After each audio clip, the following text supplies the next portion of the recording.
তো অত্যন্ত গুরুত্বপূর্ণ খবরের দিকে নজর রাখতে চলেছি। অবশেষে সাগরদিঘির রামিজুল শেখ ঘরে ফিরল। উড়িষ্যা কাজে গিয়ে নিখোঁজ ছিল 4 দিন থেকে। সাগরদিঘি ব্লকের গোবর্ধনডাঙ্গা অঞ্চলে দস্তুরহাটের বাসিন্দা রামিজুল শেখ। তারপরে পরিবারের লোকজন উড়িষ্যা থানায় অভিযোগ করেন, পাশাপাশি সাগরদিঘি থানায় দেখা করেন।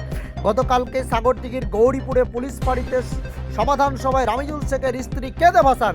পুলিশ প্রশাসন আশ্বাস দেন, আজ সকালবেলাতে রামিজুল শেখ নিখোঁজ 4 দিন থাকার পরে অবশেষে ঘরে ফিরল। খুশির হাওয়া দস্তুরহাট এলাকা জুড়ে।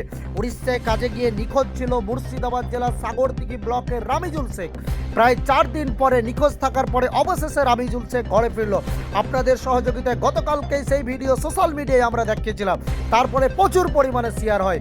অবশেষে রামিজুল শেখ ঘরে ফিরল। রামিজুল শেখের কাছে সেই ভিডিও পৌঁছায়।